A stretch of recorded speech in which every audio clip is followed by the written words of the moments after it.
মোহাম্মদ শাফিয়ার রহমান আপনি লিখেছেন, রোজা রাখা অবস্থায় হাত কেটে যদি রক্ত বের হয় তাহলে কি রোজা থাকবে?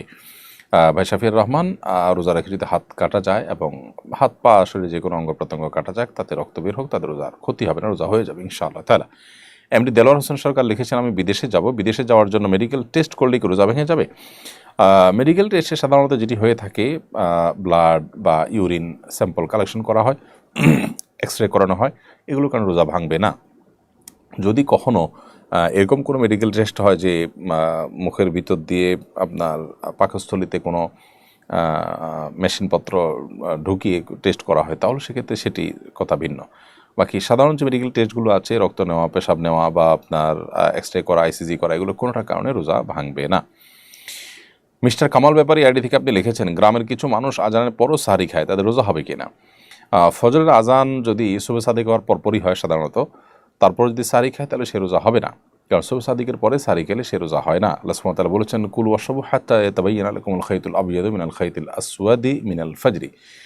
আল্লাহ বলেছেন, তোমরা পানাহার করো কতক্ষণ? যতক্ষণ পর্যন্ত সাদা আভা এটা কালো আভা থেকে পৃথক হয়ে না যায়। সাদা আভা বলতে শুভে সাদিক, তো আজান হয় শুভে সাদিক হওয়ার পর, অতএব ফজরের আজান হয়ে গেছে তারপরেও যদি খায় কেউ, তার রোজা হবে না।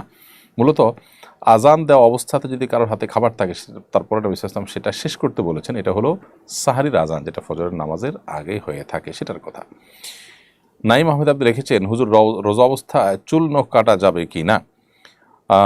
চুল নখ রোজা অবস্থায় কাটা যাবে, তাতে কোনো অসুবিধা নেই, রোজার কোনো ক্ষতি হবে না। মাথায় তেল দেওয়া যাবে, আতর ব্যবহার করা যাবে, মেসওয়াক করা যাবে, এগুলো কোনোটাই রোজার কোনো ক্ষতি করবে না। সুরমাও ব্যবহার করতে পারবেন।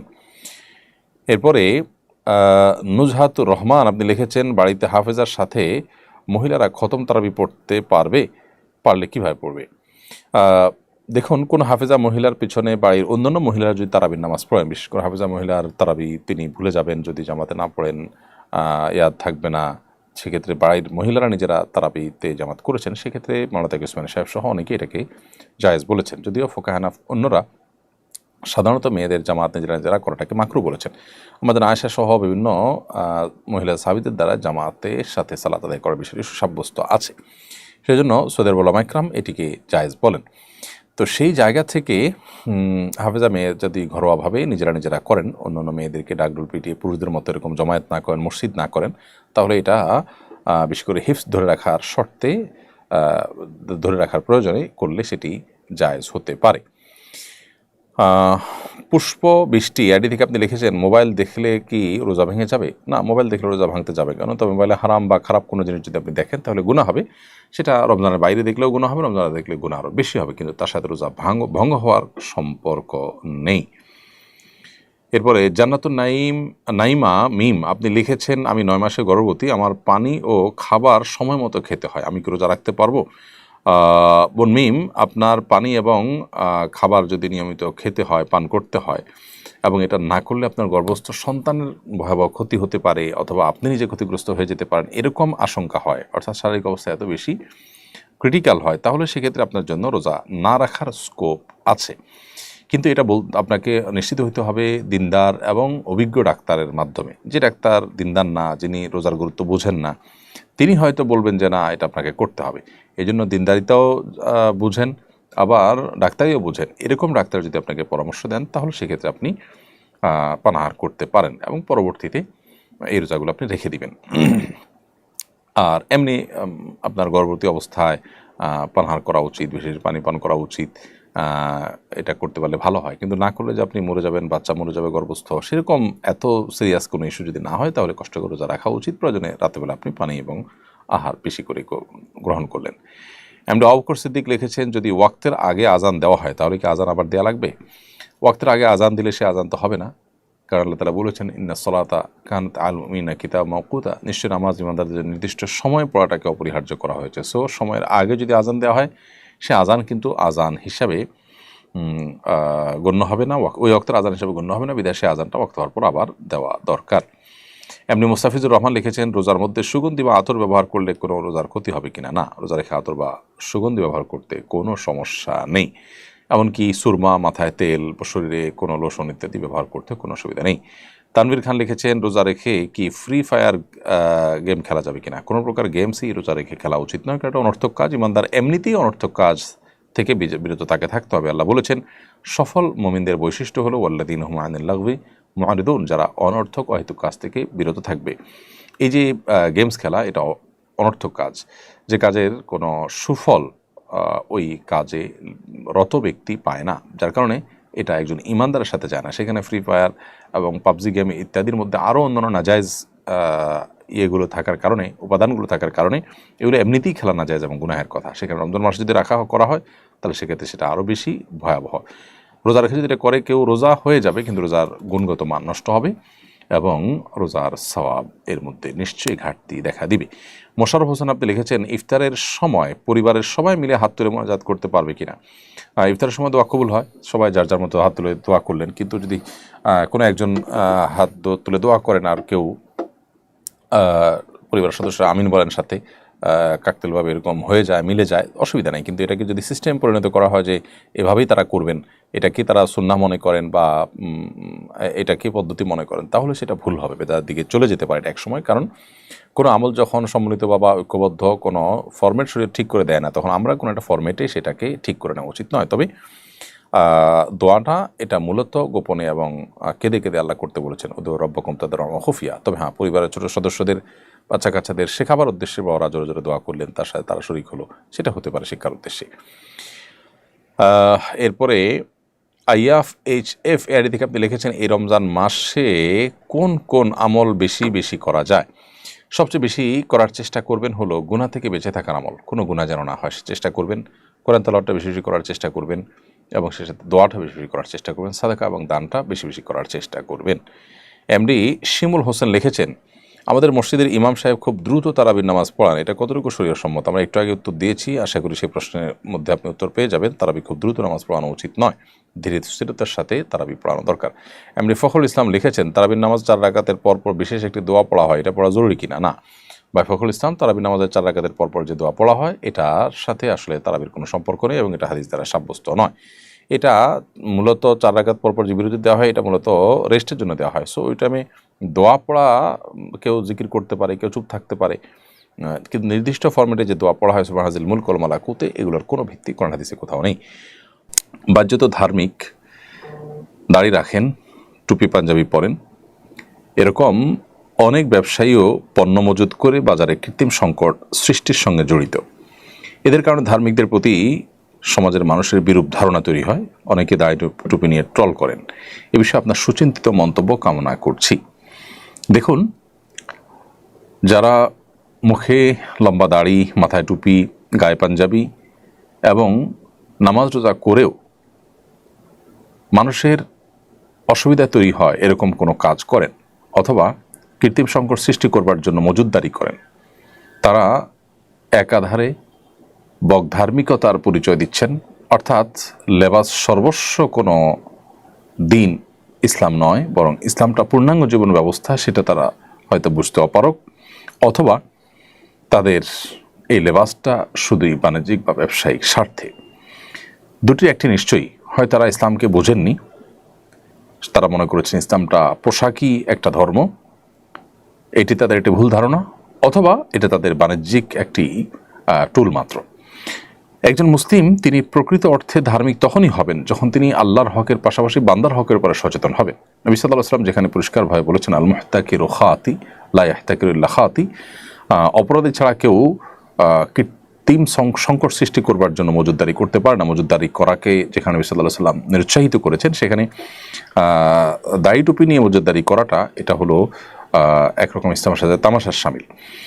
দ্বিতীয়ত, আমরা আমাদের যে সমস্ত ভাই ব্রাদাররা যারা বাহ্যিকভাবে ইসলাম চর্চা করেন কিন্তু বেচাকেনা করতে গিয়ে, ব্যবসা বাণিজ্য করতে গিয়ে, অন্যান্য কাজকাম করতে গিয়ে তারা আল্লাহর বিধিবিধানকে মেনে চলছেন না, মানুষের কষ্টের কারণ হচ্ছেন, মানুষের অধিকার নষ্ট করছেন, তারা ইসলামটাকে ভালো করে যেন বোঝেন, ইসলামটাকে ভালো করে যেন শেখেন এবং জানার চেষ্টা করেন, সেই জন্য আমি তাদেরকে বিনয়ের সাথে অনুরোধ করছি। এই সমস্ত মানুষদেরকে যারা ধার্মিক মনে করেন, অনেক আলেম ওলামা আছেন তাদেরকে মসজিদ মাদ্রাসার সাথে অ্যাকোমোডেট করেন, তাদেরকে আমরা বলবো যে দিনের প্রকৃত রূপটা তাদের সামনে তুলে ধরার চেষ্টা করবেন। একজন মানুষ তিনি যখন বেচা কেনা করবেন, মানে ক্রেতা হবেন কিংবা বিক্রেতা হবেন, তখনও তাকে অন্যের অধিকার এবং সুবিধার দিকটা খেয়াল রাখতে হবে। আপনার আগের কম দামে কেনা জিনিসপত্র আপনি সরিয়ে রাখছেন, রমজানের দাম বাড়বে তখন আপনি সরিয়ে সেটা বিক্রি করবেন, পরিষ্কার এটি নাজায়েজ। বাজারের স্থিতিশীলতা রক্ষা করার জন্য শরিয়ার নির্দেশ, সরকারি নির্দেশ শুধু নয়, শরিয়ার নির্দেশ হলো আপনি বাজারে স্বাভাবিক আচরণ করবেন, অস্বাভাবিক আচরণ নয়, যা আছে সেটা বিক্রি করবেন। দাম যখন বাড়বে তখন আপনি বেশি দামে পণ্য কিনে সেটা আপনি বিক্রি করবেন সে দামেই। যদি আপনি এভাবে ব্যবসা করতে পারেন, অর্থাৎ বেশি দামে দাম বেড়ে গেলে তখন বেশি দামে কিনে বেশি দামে বিক্রি করবেন, সে দামের আনুপাতিক হারে আপনি বিক্রি করবেন, তাতে যদি ব্যবসা আপনার কম হবে। কিন্তু যদি আপনি আগে থেকে মাল স্টক করে রেখে এরপর দাম বাড়ার পর বিক্রি করেন, তাহলে সেক্ষেত্রে এটা হবে কৃত্রিম সংকট সৃষ্টি করা। বিশেষ করে এই ধরনের মাল সরায় রাখার ফলে যে সংকট সৃষ্টি হয় তার ফলেও দাম অনেক সময় বেড়ে যায়। তো এর জন্য যত মানুষের কষ্ট হবে এবং অতিরিক্ত মুনাফা অর্জন করা হবে এখানে, সেটা অবশ্যই নাজায়েজ এবং গুনাহ হবে। নবী সাল্লাল্লাহু আলাইহি ওয়াসাল্লাম বলেছেন, সবচেয়ে উত্তম মানুষ হলো তারা যারা ক্রয়ের সময় এবং বিক্রয়ের সময় উভয় সময় মানুষের প্রতি সহমর্মিতা, আন্তরিকতা, অন্যের অধিকার এগুলোর পর সচেতন থাকে। সামহান ইদা রাহিমাল্লাহু ইমরাআন সামহান ইদা ইশতারা, যখন সে বিক্রি করে তখনও সে আন্তরিক থাকে, বিনয়ী থাকে এবং অন্যের অধিকার পর সচেতন থাকে, এবং যখন কেনে ক্রেতা হয় তখনও সে একই রকমের মোড তার মধ্যে থাকে। অতএব দাড়ি টুপি নিয়েও যারা এই কাজগুলো করছেন তারা ইসলামকে সঠিকভাবে বুঝতে পারেনি বলে আমাদের ধারণা। আল্লাহ তাদেরকে হেদায়েত দান করে আমরা দোয়া করছি। তবে এর কারণে দাড়ি টুপি নিয়ে ট্রল করার কোনো কারণ নেই, কারণ বড় টাকার নোট সাধারণত জাল হয়, ছোট টাকার নোট জাল হয় না। তো এর মানে এই না যে বড় টাকার দোষ আছে। দাড়ি টুপি লাগালে মানুষ ভালো মনে করবে, কারণ দাড়ি টুপিওয়ালা মানুষ সাধারণত ভালো হয়ে থাকে। অতএব লেবাস যদি কেউ ধারণ করে এটা তার ত্রুটি, লেবাসের ত্রুটি না, বিধায় লেবাস নিয়ে ট্রল করাটা অবশ্যই অনুচিত। এরপর ইসলাম আইডি থেকে আপনি লিখেছেন, যদি কোনো নারী পুরুষ জেনা করে বিবাহের আগে আল্লাহর কাছে তওবা না করে পরবর্তীতে বিবাহ করে, তাহলে তাদের বিবাহ বৈধ হবে কিনা? কোন নারী পুরুষ জেনা করার পর তওবা করা ছাড়া আল্লাহর কাছে তওবা করা ছাড়া তারা যদি বিবাহ করেন তো তাদের বিবাহ বৈধ হয়ে যাবে সন্দেহাতীতভাবে। কিন্তু এই যে তওবা করলো না, সেজন্য তারা আগের গুনাহের জন্য আল্লাহর কাছে দায়ী থেকে যাবেন। সো তারা সে গুনাহের জন্য আল্লাহর কাছে তওবা করতে হবে, ইস্তেগফার করতে হবে, দায় মুক্তি আল্লাহর কাছে তারা আশা করতে হবে, কামনা করতে হবে। গুনাহটাকে যে কোনোভাবে আল্লাহর কাছ থেকে মাফ চেয়ে নিতে হবে, কিন্তু অ্যাট দ্য সেম টাইম তাদের যে বিয়েটা বিশুদ্ধ হয়ে যাবে। রমজানের দিনের বেলা হোটেল খোলা রাখা নিয়ে বিতর্ক চলছে। কেউ হোটেল খোলা রাখাকে রমজানের গাম্ভীর্যের বিরোধী বলছেন, আবার কেউ বলছেন অমুসলিম, মুসাফির, শিশু ও ঋতুবতী নারীদের জন্য হোটেল খোলা রাখা উচিত। এই বিষয়ে আপনার ব্যাখ্যা জানতে চাই। দেখুন, বাংলাদেশের আবহমান কাল থেকে চলে আসা কালচার এটি। এদেশের সংখ্যাগরিষ্ঠ মানুষ মুসলমান, আর মুসলমানদের মধ্যে বেশিরভাগ মুসলমানরাই রোজা রাখেন, অর্থাৎ সমাজের প্রায় সবাই রোজা রাখে। সীমিত সংখ্যক মানুষ যারা অমুসলিম কিংবা যারা শিশু কিংবা নারী, ঋতুবতী নারী কিংবা মুসাফির আছেন, তাদের জন্য শরিয়া রোজা রাখার বাধ্যবাধকতা রাখেনি এবং তারা রাখেনও না। যার ফলশ্রুতিতে তাদের অধিকার বিবেচনা করে যদি হোটেল খোলা রাখা হয় এবং সেখানে রোজাদার ব্যক্তি যিনি আসলে দিনের বেলায় পানাহার থেকে বিরত থাকার চেষ্টা করছেন, তার চোখের সামনে খাবার তুলে ধরা নিশ্চয়ই তার যে মূল্যবোধ সেটার প্রতি অশ্রদ্ধা করার শামিল। সেই জায়গা থেকে হোটেল খোলা রাখা মৌলিকভাবে কোনো নাজায়েজ বিষয় নয়, বিশেষ করে যখন মুসাফির, শিশু, ঋতুবর্তী নারী এবং অমুসলিম অন্যদের কথা চিন্তা করা হবে, তখন হোটেল খোলা রাখা দোষের কিছু নয়। বাংলাদেশের মানুষরা দিনের বেলায়, বেশিরভাগ মানুষরাই, মুসলমানরাই দিনের বেলা হোটেল খোলা রাখাটাকে ভালোভাবে দেখে না, এবং এটা কেউ এখানে বল প্রয়োগ করতে আসেনি, বরং স্বপ্রণোদিত হয়ে এই কালচার বাংলাদেশে যুগ যুগ ধরে চলে আসছে। স্বপ্রণোদিত কালচার এবং স্বপ্রণোদিতভাবে মানুষ এটি করে রোজাদারদের প্রতি শ্রদ্ধা রেখে। কারণ একজন মানুষ রোজা রেখে দিনের বেলায় পানাহার করাকে তিনি গুনাহ মনে করছেন, আল্লাহ নির্দেশের কারণে তিনি খাচ্ছেন না, পানাহার করছেন না, সেখানে তার সামনে লোভ হতে পারে সেভাবে করে খাবার গুলাকে ওপেন তার সামনে তুলে ধরা, এটা তার যে আপনার মূল্যবোধ বা তার যে বিশ্বাস সেটার সাথে কিছুটা সাংঘর্ষিক হয়, সেজন্য স্বপ্রণোদিত এটি চলে আসছে। অতএব এই কালচারকে আমি চাপিয়ে দেওয়া কোনো কালচার তো বলতে পারি না। সো এটাকে যারা বিরোধিতা করছেন তারা, আমি মনে করি যে তারা যে কালচারাল ওয়ার বা কালচারাল বা সাংস্কৃতিক যুদ্ধ সেটা তারা চাপিয়ে দিতে চাচ্ছেন, একটা সংঘর্ষ তৈরি করতে চাচ্ছেন অহেতুক। আমি যতটুকু জানি বাংলাদেশের বিভিন্ন প্রান্তে হোটেল, চায়ের দোকান, বিভিন্ন কিছু খোলা থাকে, একটু পর্দা দিয়ে রাখা হয় যাতে করে রোজাদার যারা আছেন তাদের জন্য অসুবিধা তৈরি না হয়। তাছাড়া যারা অসুস্থ ব্যক্তি তাদের তো রোজা না রাখার সুযোগ আছে, তারা সেখানে পানাহার করবেন, অন্য কেউ দেখে তাদের প্রতি ধারণা পোষণ করবে না যে তারা মুসলমান হয়ে রোজা রাখেননি। তাহলে পারপাস তো সার্ভ হয়ে গেল। এখানে আলোচনার ইস্যুটা কেন তৈরি হলাম ঠিক বুঝলাম না। দোকান খোলা থাকছে, বিশেষ করে ট্যুরিস্ট স্পটগুলোতে, যেখানে যেখানে আপনার যাদের রোজা রাখার সুযোগ আছে তাদের অপশন আছে। অমুসলিমদের প্রধান এরিয়াগুলোতে রোজা আপনার হোটেল খোলা রাখলে তারা খেলে, এটা নিয়ে মুসলমানরা কেউ তো খারাপভাবে দেখেও না, বলেও না। কোনো মুসলিম রোজার মাসে দিনের বেলায় তিনি হোটেল খোলা রেখে যদি খান, তাহলে আজও পর্যন্ত কোনো মুসলমান তাকে খারাপভাবে দেখেনি, বলেও নি। সো আমি মনে করি যে এখানে রোজা রেখে রোজার মাসে হোটেল গণহারে খোলা রাখার যে দাবি, সেটা অবান্তর। যে দেশের 70-80% মানুষ রোজা রাখে, সে দেশে আপনার দিনের বেলা রমজান মাসে হোটেল খোলা রাখার দাবি তোলাটা কোনোভাবে যৌক্তিক নয়। তবে অবশ্যই যে সমস্ত এলাকাতে বা কিছু কিছু হোটেল খোলা রাখা অসুস্থ ব্যক্তি বা অন্যান্যদের কথা চিন্তা করে সেটা সঠিক আছে, এবং সেটাকে বাধা দেওয়া গণহারে সেটা আবার অযৌক্তিক হবে। সম্প্রতি ঢাকা বিশ্ববিদ্যালয়ে এক ব্যক্তি এক নারীকে যথাযথভাবে ওড়না পরার কথা বলে ভাইরাল হয়ে যায়। বিষয়টা নানা ধরনের বিতর্ক তৈরি করে। পুরো বিষয়টা আপনি কিভাবে ব্যাখ্যা করবেন?